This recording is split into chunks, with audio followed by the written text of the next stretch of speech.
Robert E. Lee understood one brutal truth about the Confederacy. The South could not afford to fight the United States forever.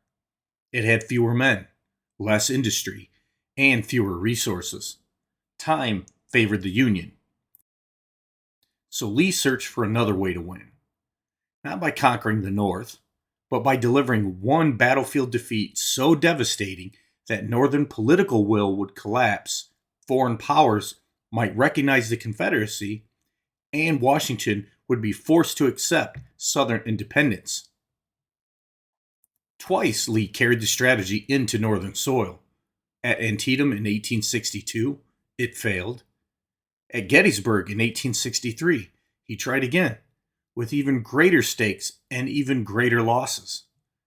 The question is not whether Robert E. Lee could win battles. He clearly could.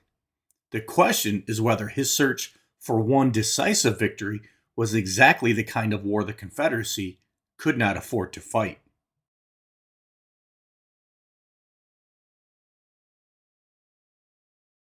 Robert E. Lee remains one of the most studied commanders in American military history. His battlefield reputation rests on genuine achievements, an ability to read opponents, exploit opportunities, and use talented subordinates to deliver victories against armies that often possess greater resources. But tactical brilliance and strategic judgment are not the same thing. Lee's larger problem was that the Confederacy needed a way to translate battlefield success into political independence. He believed the answer could be found in the North itself. A major Confederate victory on Northern soil might weaken public support for the war, strengthen peace Democrats, encourage European intervention, and convince the Lincoln administration that continuing the conflict was simply too costly. That was the logic behind two of the war's most consequential campaigns, Maryland in 1862 and Pennsylvania in 1863. And together, Antietam and Gettysburg reveal a troubling pattern. Lee repeatedly pursued the decisive battle, the knockout blow, even though every unsuccessful attempt consumed something the Confederacy could never replace: men, material, and above all, time. By the summer of 1862, Lee had good reason to believe that military success might create political opportunity. After driving Union forces away from Richmond and defeating another Federal army at Second Manassas, Lee took the Army of Northern Virginia across the Potomac into Maryland. This was more than an effort to gather supplies or move the fighting away from Virginia. Lee believed a successful campaign could influence the political balance of the war itself. He wrote that, quote, "The present posture of affairs places it in our power to propose to the Union government the recognition of our independence," end quote. Maryland also seemed politically promising. Confederate leaders hoped the appearance of Lee's army might encourage Southern sympathizers there while strengthening anti-war political sentiment in the North before the fall elections. And there was an international dimension. Britain and France had not recognized Confederate independence, but European governments were watching the war closely. Britain had already recognized the Confederacy as a belligerent, giving it limited international standing. A spectacular victory on Northern soil could help convince foreign governments that the Confederacy was not merely a rebellion, but a viable nation capable of surviving. Lee, therefore, did not need to conquer the United States. He needed to make the political cost of defeating the Confederacy appear greater than the North was willing to pay. But that strategy depended on a battlefield victory dramatic enough to change the political equation.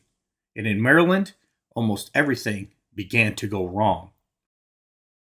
Lee entered Maryland believing that George McClellan's defeated Army of the Potomac would need weeks to reorganize.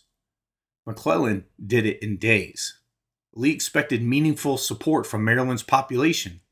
It did not materialize on the scale Confederate planners hoped.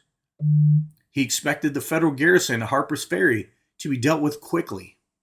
Instead, reducing the position consumed troops and precious time.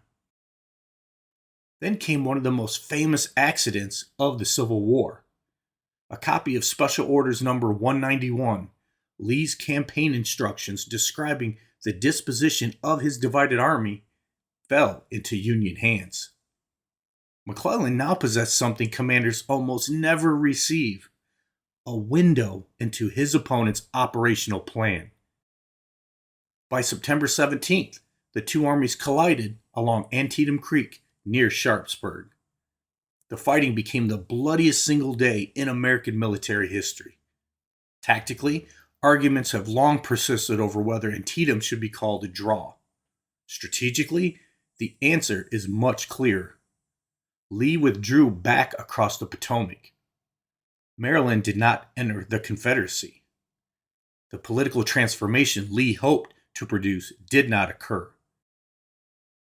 And the battle gave Abraham Lincoln the opportunity he had been waiting for to announce the preliminary Emancipation Proclamation, making European intervention on behalf of the slave-holding Confederacy more politically difficult. Most damaging of all, Lee had spent thousands of men in pursuit of a decisive result that he had not achieved. For the Union, enormous casualties could eventually be replaced. For the Confederacy, every such exchange pushed the war toward a kind of arithmetic it could not win. Yet, less than a year later, Lee would return to the same basic strategic idea. In 1863, Lee again looked north. The circumstances had changed, but his underlying strategic logic had not. He believed Northern war weariness was growing and saw what he called the, quote, rising peace party in the North, end quote, as a possible means of, quote, dividing and weakening our enemies, end quote. Another invasion could relieve pressure on Virginia, gather supplies, threaten northern cities, and, if Lee could destroy a major Union army, produce the political shock the Confederacy desperately needed. This time, the decisive battle came at Gettysburg. Lee's own description of what he hoped to accomplish is revealing. He envisioned throwing overwhelming force against the Union advance, crushing it, driving one corps back upon another, and creating panic before the Federal Army could fully concentrate, ultimately to, quote, virtually destroy the Union Army, end quote. That was the prize. Not merely a possession of a ridge, not merely occupation of a Pennsylvania town. The destruction of the Union Army as an effective force, and the political consequences Lee believed would follow. But once the battle began, that desire for decisive victory helped pull Lee deeper into an increasingly costly fight. Confederate attacks struck Culp's Hill, and the Union left around Little Round Top. Then, on July 3rd, Lee committed thousands of men against the center of the Union position in the assault remembered as Pickett's Charge. The Union line held. And Lee's second great invasion of the North ended as the first had, with his army retreating back toward Virginia. Gettysburg did not destroy the Army of Northern Virginia. Lee would remain a formidable opponent for almost 2 more years. But the campaign exposed the strategic contradiction at the heart of its approach. To win the kind of victory he believed the Confederacy needed, Lee repeatedly accepted battlefield losses the Confederacy could least afford. The stronger Union became, the more dangerous that equation grew. Robert E. Lee's invasion of Maryland and Pennsylvania were not irrational adventures. They were attempts to solve the Confederacy's central strategic problem. Lee understood that the South was unlikely to defeat the Union through a prolonged contest of manpower, industry, and resources. He therefore sought to turn the battlefield success into something larger: political division in the North, possible foreign recognition, and ultimately Confederate independence. The problem was the method.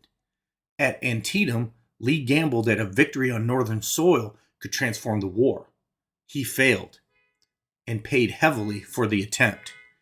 At Gettysburg, he pursued the same strategic prize on an even greater scale. Again, the decisive victory never came. Lee remained capable of extraordinary battlefield performance, but his search for the knockout blow repeatedly consumed the very army upon which Confederate survival depended. And that may be the central paradox of Robert E. Lee's generalship. The commander who understood that the Confederacy could not survive a long war repeatedly pursued victories that made the long war even harder to survive. I'm Michael Stroud, and remember, history matters because people matter.